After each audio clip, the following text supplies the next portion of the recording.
Morning folks, as you've just seen, I had to get up with the roosters today because I'm meeting up with some friends to go to what I think is the most unusual festival in rural Italy. It marries up saints and snakes and I think it's going to be pretty spectacular. So I've just arrived at our meeting point and I will catch up with you when we reach the tiny mountain village of Cocullo. Held every May the 1st, the festival honours Saint Domenico, the town's patron saint, believed to protect against snake bites and toothache, an unusual combination, I know. The highlight is a procession where a statue of the saint is adorned with live, non-venomous snakes and carried through the streets. This tradition has roots in pre-Christian rituals dedicated to a Roman goddess who was associated with snakes and healing. The festival draws thousands of visitors annually to this small town of only 200 residents. This year, record numbers of visitors are expected due to the stunning weather forecast from across Italy and abroad, so we knew that parking would be an issue. Just look at how many cars and camper vans have already parked up, and it's only 6:30 in the morning.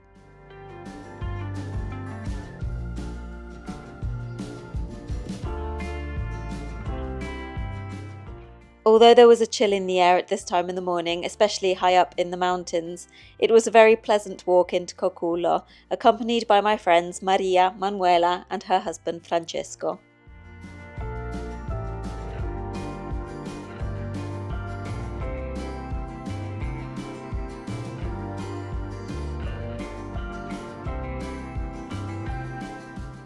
The stall holders are already setting up the market, and there's absolutely everything on offer, from the famous red garlic from Sulmona to huge legs of Parma ham and fragrant cheeses.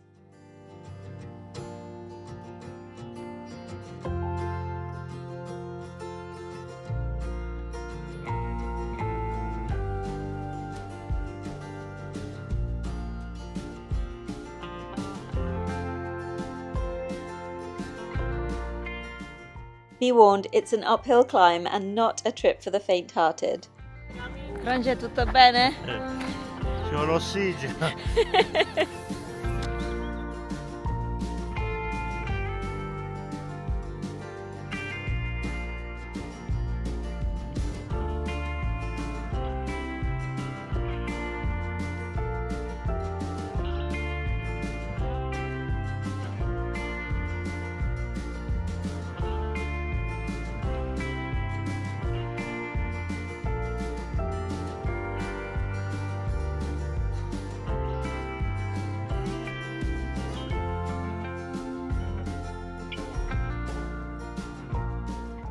On our way to the bar to get coffee, we came across our first real snake. Being such a small town, there's only one bar, and of course the queue to get in was absolutely huge, but we did eventually get ourselves a coffee and cornetto.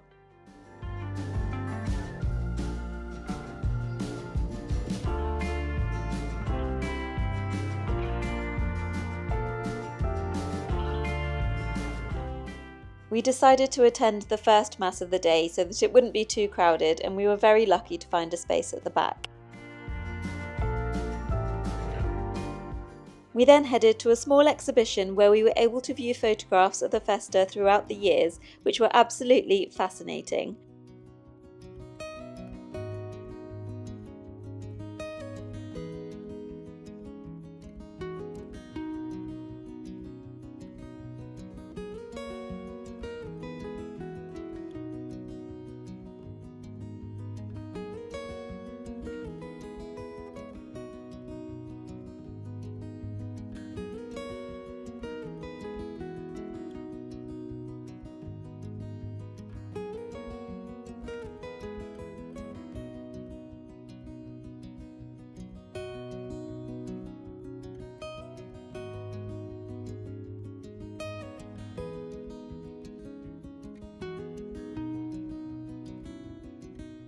We also saw everything from snake skins to many different types of literature that reference the festival.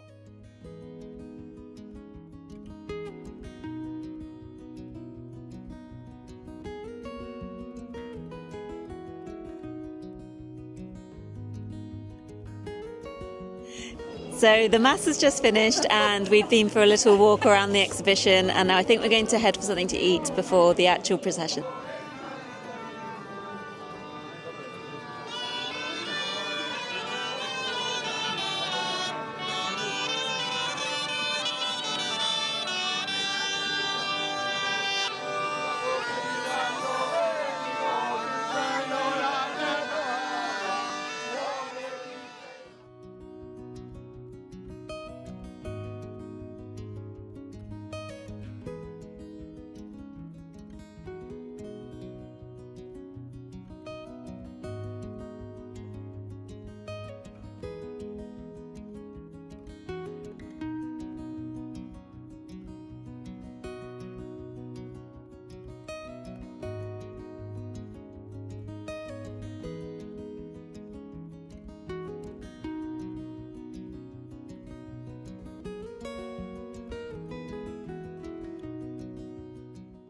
There were lots of opportunities to hold the snakes, and so of course I put myself forward, but unfortunately the snake seemed to get quite annoyed when it was round my neck and had to be taken away. We still had a few hours to kill before the procession kicked off, so we went to get some refreshments and snacks, but then I quickly realised how busy it was getting in the main square, so I headed to the church to find a spot to wait for the rest of the morning so that I could get a good video for you guys.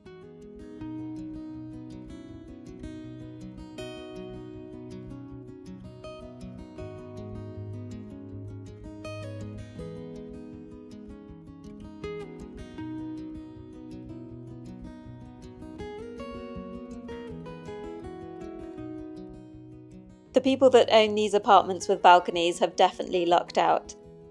Another interesting tradition that goes hand in hand with this festival is the practice of going into the church, covering the chain with a napkin for hygiene reasons, and then biting down and pulling the cord to ring the bell. Apparently this is supposed to protect your teeth for the next year. We shall see.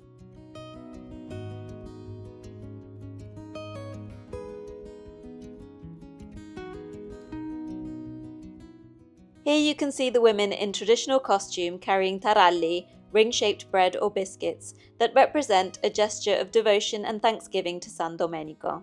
The taralli are carried in decorated baskets balanced on their heads, sometimes alongside other offerings like flowers.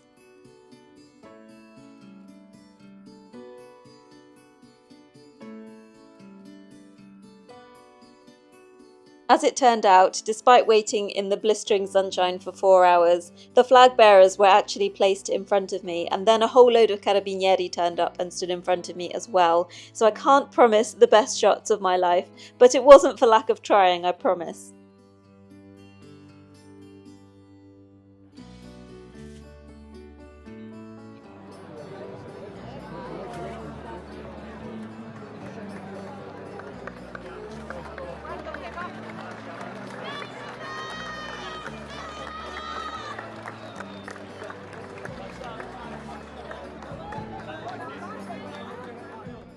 Hopefully you can just about make out the live snakes being placed around the shoulders of Saint Domenico here.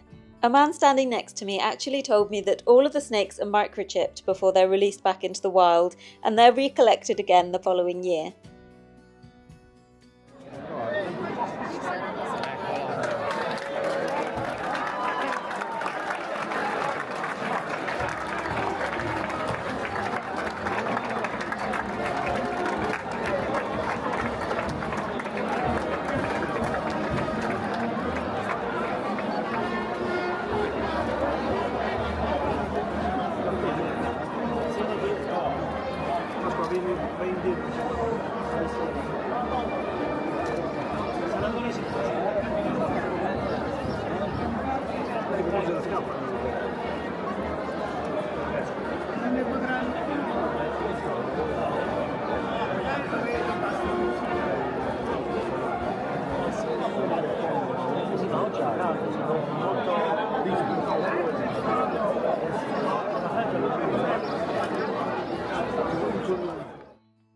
Then it was time for the saint to make his way through the streets for the procession, but as you can see there was absolutely no way I was going to be able to get out of this spot in a hurry.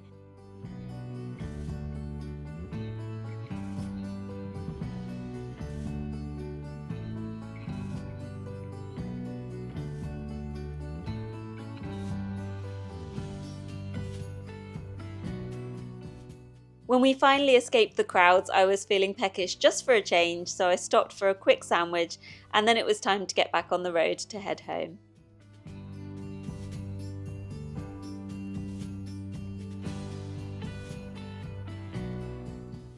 Well, I'm home now, but that's definitely not the end of the fun and festivities, because my little street of around 12 inhabitants is having its very own festa today. Yesterday, when I drove past, they were putting up all the lights, and it felt like stepping into the painting in Mary Poppins and finding myself at the village fete. So as you could probably tell, I'm a little bit overexcited about this event.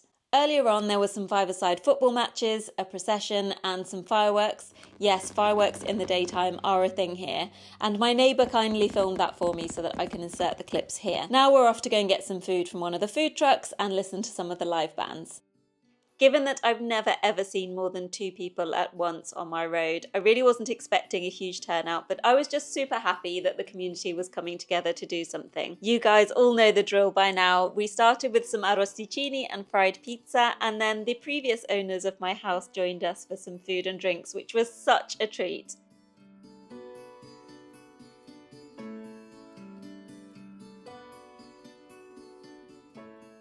Then it was time to guess the weight of the ham and cheese. I was very close, but no cigar. Attenzione. 12 kg 055. Just look at how many people showed up to support the band. I was absolutely gobsmacked. The accordion player was absolutely fantastic and made sure he got all of the crowd involved. When I was invited up onto stage and I got the opportunity to sing my favourite Napoli chant, I was pleased as punch.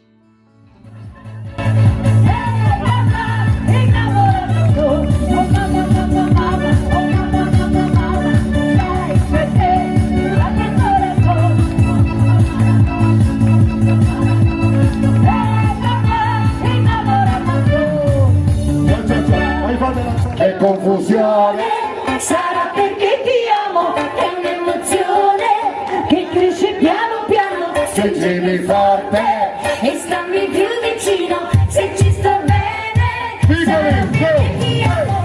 Vola vola si va, sempre in alto si va, e vola vola con me, il mondo è nato perché se l'amore non c'è, basta una sola canzone per far confusione fuori dentro. Se per caso cadesse il mondo non mi sto. Forza tutti! Fuori dal mondo di regole non ne ha. La mia Dietro, dietro, amici, dietro! i miei numeri. E se ti lascia lo sai che si va. Trovi un altro più bello che fratelli non ha. Ehi, Cunoli! Migoli! Risolto, su! Ehi!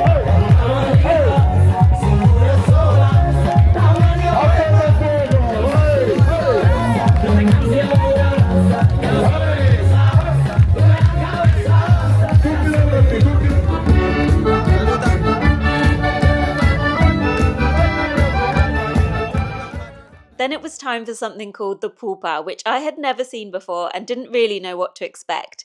It's one of those amazing traditions that luckily has carried on due to the lack of health and safety here, because I'm pretty sure this wouldn't be allowed in England. Just watch for yourself.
The last tradition I want to leave you with is the eating of le virtù, which usually happens on May the 1st, but we did it the day after because Mr. V always works on the public holidays. It's a traditional soup from Abruzzo that requires 49 ingredients and 7 different pots.